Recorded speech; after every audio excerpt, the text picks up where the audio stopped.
Pag pinalitan mo yung sa'yo. Ay, dami nag-i-small nga nito.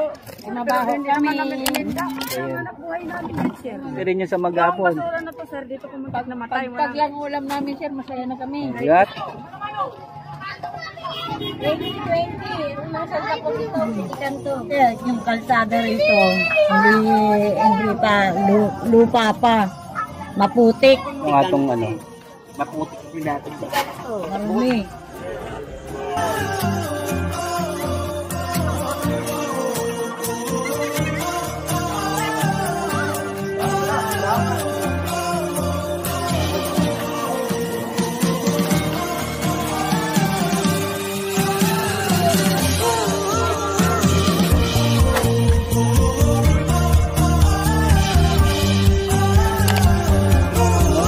Na may pambili siyang pagkain.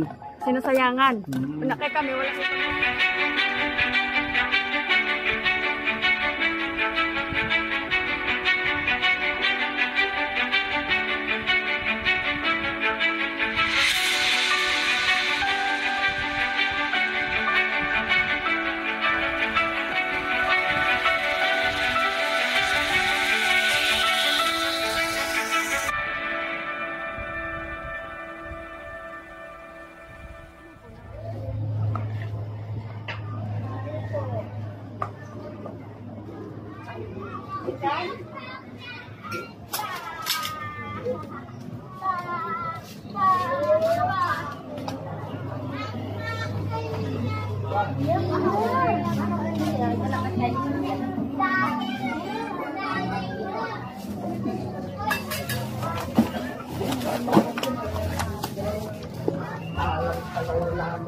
Dito tayo may daan na rito.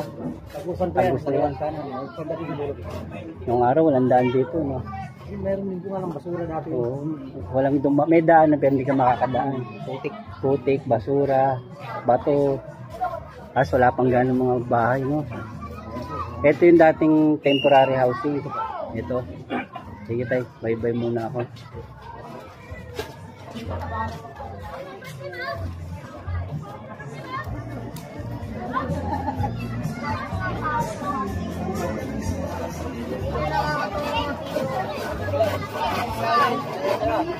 Ay, ito pa, panadala ka niya.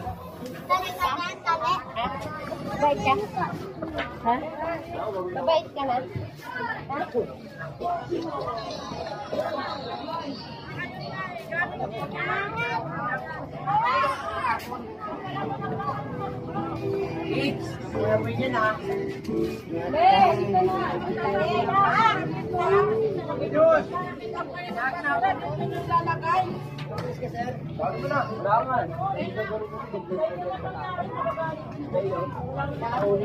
Dapat na kaya pala ikaw nabablakain sa mukha eh. Kalat-kalat ng kalat. Wait ka lang. Ayaw nga niya si Malong. Ang basura mo. Magampit mo yan lahat.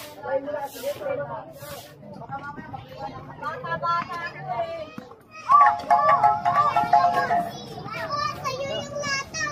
Wala. Nakakatawa silang tingnan na, no? Nung araw hindi makapaglaro yung bata rito. Matigas yan eh. Bakit, Nay? Kasi yung kalsada rito, hindi pa, lupa pa. Bukod sa lupa. Maputik. Bukod sa maputik. Marumi. Basura, no? Ngayon nakakapagtinda na kayo. Sana po kinukwento nyo sa mga bata, no? Para habang lumalakas sila, napapahalagaan nila yung kalinisan. Kung ano itsura nito nung araw, kung may mga picture kayo, sana pinapakita nyo sa kanila, no? Para mapahalagahan nila. Lalo na yung mga bagong pumupunta rito. Di ba? Sikat nga kayo dito, noon pa eh. Unang punta ko rito, 2008. Talagang lumulubog kami sa putik dito. Dito na kami. 2000, dito na kami. Dito na kami sa helping. Ito helping nung araw eh, no? Helping. Tapos sa kabila, Complex. complex. Aroma. Tapos yung Rapper. palengke nyo, Rapper. ang ganda nito nung araw nung tinayo to. May sariling palengke, may sariling parang maliit na simbahan, meron din to eh, no? Yan nyo, baka bumalik uli yun, gumanda uli to. Ayun na, nag-uumpisa na oh. Ito talaga nung araw hindi madaanan to. Kahit maglalakad ka lang, di ba? Tama. Hindi mo dadaanan to kasi lalo na pag hindi ka tiga rito. May bota ka na, pumapasok pa sa loob yung tubig sa kaputik. Alam ni tatay yan, no? Tiga rito ba kayo, tay? Oo. Pag mga lihiti mong tiga rito, alam yung kwento nito mula nun. 2020, umasal ako dito, pitikan to. Ako naman 2008 na nagpunta rito. Sige na, ayun na.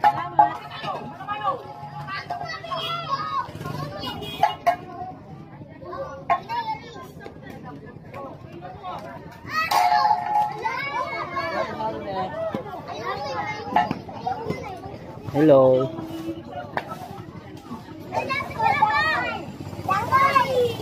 Hindi, ayaman ka dyan. Sana nga, po. Anong tawag dyan, Nay, uli? Pagpag.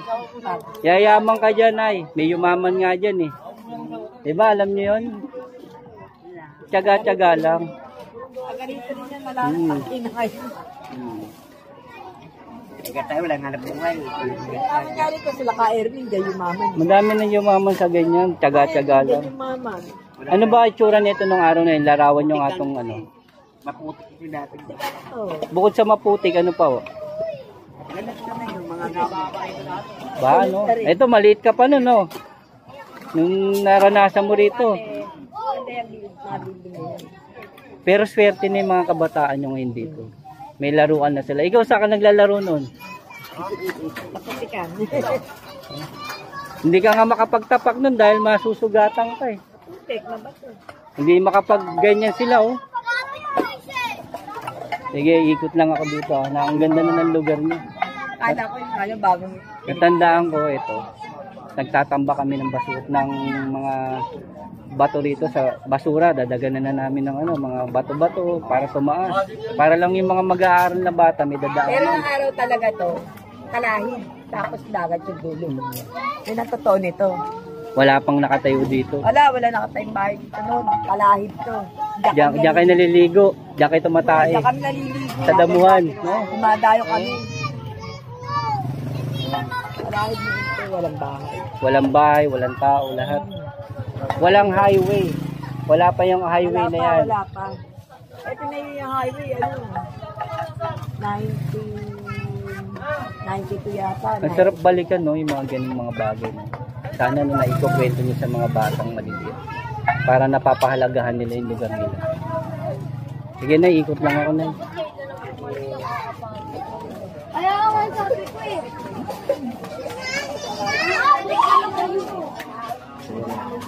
Gamuhan ko.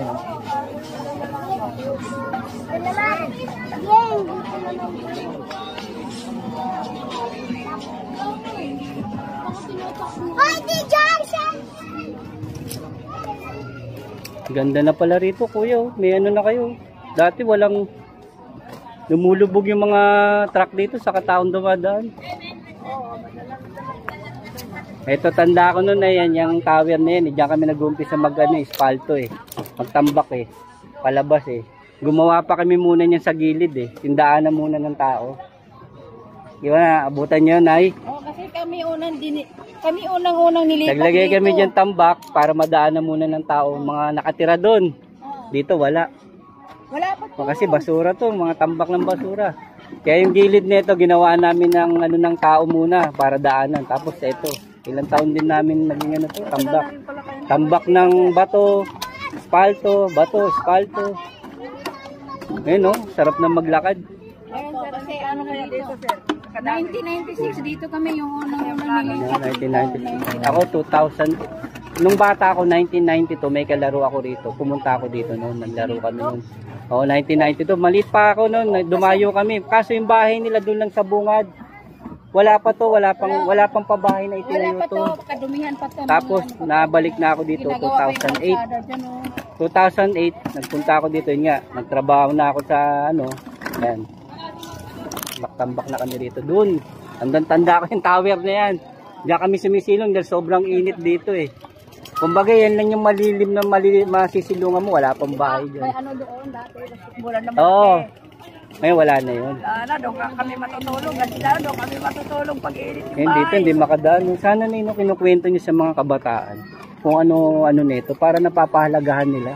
Yan may inaano namin, ano man talaga mga bata noon. Ano talaga dito. Kung paano talaga ito noong mga araw po, mga kondisyon ba? Oo, saka ang daming tumutulong sa inyong ahensya rito no, nakakatuwa. Yung upsike. Dinadayo kayo, mga Tapos, iba't ibang lahi.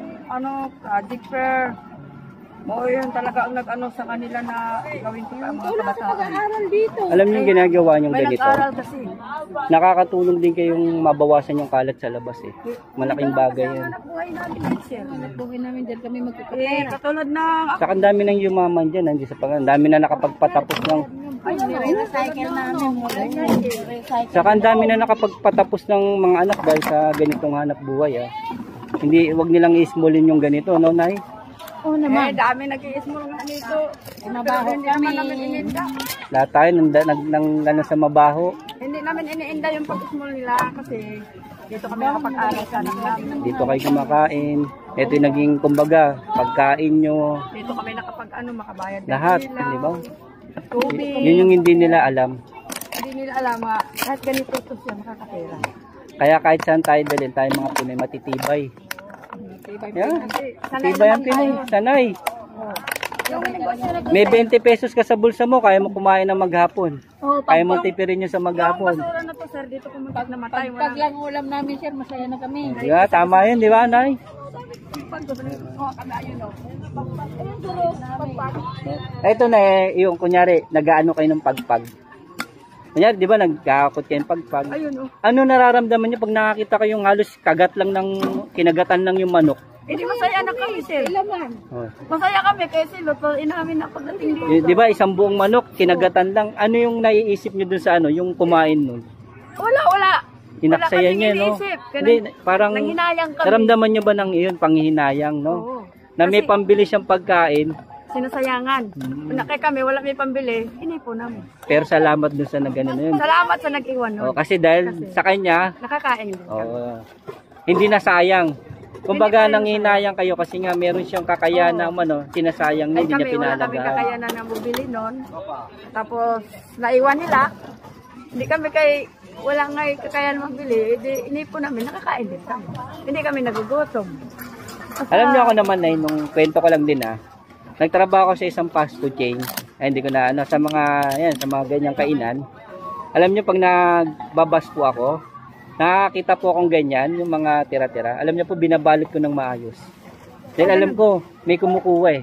Ganon din yun. Pag halimbawa nanguha kami, dahil lumalapit na katulad sa inyo, binibigyan kami pagkain. Ano yung pag ihiwalay ko yun, lalagay ko sa isang plastic. Tapos Masaya na kami nun sir. Sabi ko, oh Lord, salamat sa tao nga nagbigay sa amin. Sana bigyan mo rin siya gandang trabaho. Para balang araw magkita kami ulit. Tutulungan mo niya ulit. saka yung nagtrabaho ko noon, Nay, alam niyo po, siguro 18 years old ako. Alam ko yung mga namumulot. Binabalot ko sa isang plastic yun, inaayos ko. Dahil alam ko nga may kumukuha. Kaya yun, salamat naman yun sa mga yun na papakinabangan yung maayos. At hindi ko yun nilalagay sa isang yung tapunan ng basura. Inilalabas ko doon. Tapos para pag nilagay ko doon sa basura, itatapon ko, ilalagay ko sa isang tabi. Mapupulot nila, hindi marumi. Pinukuha namin yan. Tapos habang nagugutom kami nag-drive ng sadgar, pinakain namin yun. Kasi hindi naman marumi siya kasi nakakabalot ng maayos. Hindi lang namin kinakain. Katulad yan, nahalo na siya dyan, nakabalot, konti lang, inuuwi namin yon. Kasi tapos nililinisan, hindi na namin mag-recycle. Kasi mahirap naman yun na hindi namin na alam, naihian na ng daga. Hindi lang ako. Aso, di ba? Kaya nga po ako nung nagtrabaho ko doon, talagang inaayos ko yung pagtapon sa yung pagbalot. Para ng mga if-ever niya, katulad niya, mapakinabangan pa po. Sige na, ikot muna ako dito